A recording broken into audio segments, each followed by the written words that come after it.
오늘 하나님께서 우리에게 주시는 말씀은 여호수아 1장 8절 말씀입니다. 이 율법책을 내 입에서 떠나지 말게 하며 주야로 그것을 묵상하여 그 안에 기록된 대로 다 지켜 행하라. 그리하면 내 길이 평탄하게 될 것이며 내가 형통하리라. 아멘. 하나님께서 여호수아에게 요구하신 것은 전쟁에 잘 싸우라거나 언제나 이겨라거나 혹은 큰 일을 해라가 아닙니다. 하나님께서 여호수아에게 요구하시는 가장 중요한 것은 하나님의 말씀이 내 입에서 떠나게 하지 말라는 것이었습니다. 하나님의 말씀이 너의 가치관과 습관 그리고 너 자신의 전부가 되게 하라는 말씀입니다. 하나님의 나라는 어떤 나라입니까? 하나님께서 이스라엘 백성에게 가나안 땅을 왜 주시려고 합니까? 노예에서 해방되어 자유민 만들려고요? 아니면 젖과 꿀이 흐르는 땅으로 가게 하려고요? 젖과 꿀이 흐르는 땅에는 도대체 무엇을 하는 곳이 되는 겁니까? 하나님께서 이스라엘 백성들을 구원하신 가장 큰 목적은 하나님의 말씀이 내 입에서 떠나지 않고 그것이 그들의 전부가 되는 것이 하나님의 목적입니다. 우리의 신앙도 마찬가지입니다. 신앙생활이 하나님의 말씀이 내 안에 들어와서 내가 말씀의 사람이 되고 내가 하나님의 말씀이 내 가치관이 되고 생명이 되고 내 삶의 기준이 되는 것, 그게 거룩이고 성화이며 그게 하나님의 목적입니다. 그 목적을 잊어버리면 신앙이라는 것이 그저 내 소원을 이루어주는 도구에 전락하게 됩니다. 그러면 불교나 미신이나 아니면 신주단지나 다를 바가 하나도 없이 되는 것입니다. 우리가 그렇게 되지 않으려면 항상 하나님의 말씀을 우리의 가슴에 깊이 품고 살아야 됩니다. 그러려면 입에서 떠나지 말아야 됩니다. 말씀이 입에서 떠나지 않아야 합니다. 입이라는 것은 마음의 생각이 밖으로 드러나는 곳입니다. 생각이 말로 전화되는 곳. 글도 있고 눈빛도 있고 다 있지만은 가장 빠르게 전달되는 곳이 입입니다. 그리고 나의 것으로 삼는 가장 좋은 수단이 말입니다.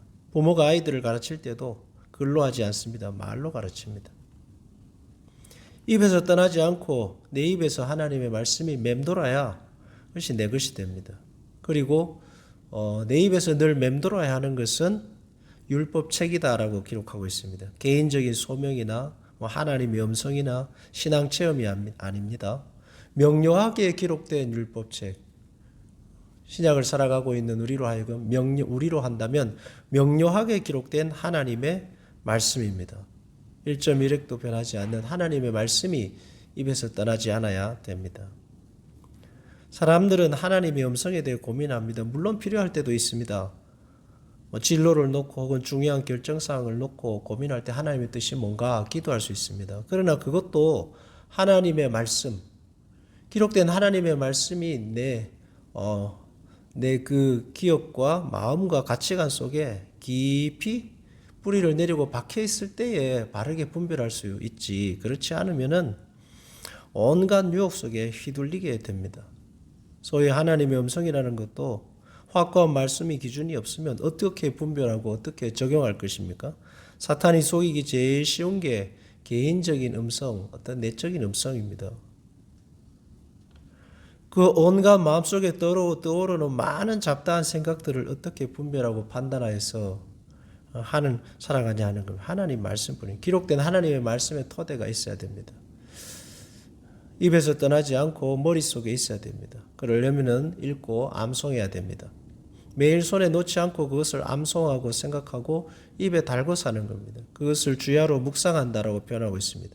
이 율법책을 내 입에서 떠나지 말게 하며 주야로 그것을 묵상하며 주야로 묵상, 낮과 밤입니다.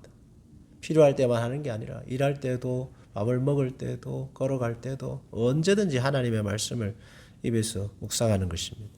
그리고 기록된 대로 지켜 행하라 했습니다. 생각나는 대로가 아니라 보기에 좋은 것만 내 입에 단 것만이 아니라 나하고는 맞지 않는 말씀, 밀쳐버리고 싶은 말씀, 부담되는 말씀들까지도 잘 생각해보고 살아야 되는 겁니다. 원수를 사랑하라, 가난한 자를 돌보라, 고아와 과부와 나그네를 함부로 대하지 말아라. 십자가를 지고 자기를 부인하고 살아라. 육신대로 살면 죽을 것이다. 물질을 사랑하지 말아라. 등등 이 모든 것들 지켜 행하고 살아라 하는 것입니다. 그러면 다 지킬 수 없죠. 물론 다 지킬 수 없습니다. 그러나 그 모든 말씀들이 다 내 안에 있어야 합력하여 선을 이루게 됩니다.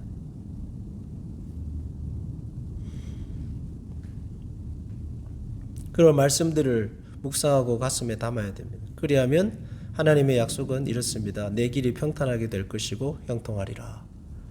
율법의 말씀을 마음에 묵상하고 지키고 그것을 엎드리고 사는 것하고 길이 형통하고 평탄하게 된 거 무슨 상관이냐 하는데 그게 하나님의 법입니다.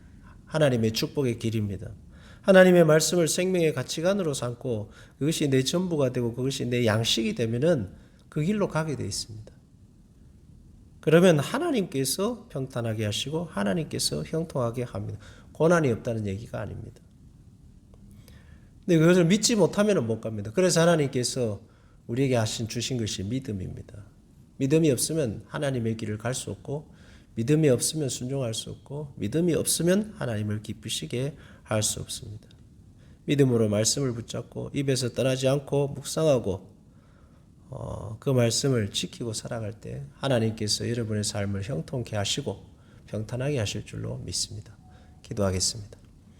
하나님 아버지, 교만한 우리의 생각을 내려놓고 이렇게 살면 인생이 잘 될 거야 라는 그런 아둔하고 짧은 생각을 내려놓고 하나님의 말씀을 늘 가슴속에 내 입술 속에 내 생각과 일터와 삶 속에 늘 묵상하고 그것을 내 가치관과 생명과 전부로 삼아 살아야겠습니다. 하나님 우리의 알량함을 회개하오니 주여 긍휼히 여겨주시고 주의 말씀대로 주의 말씀을 나의 인생의 가장 큰 무기로 삼아 하나님이 주시는 형통과 하나님이 주시는 평강을 누리는 평탄을 누리는 성도들이 다 되게 하여 주옵소서. 예수님의 이름으로 기도합니다. 아멘.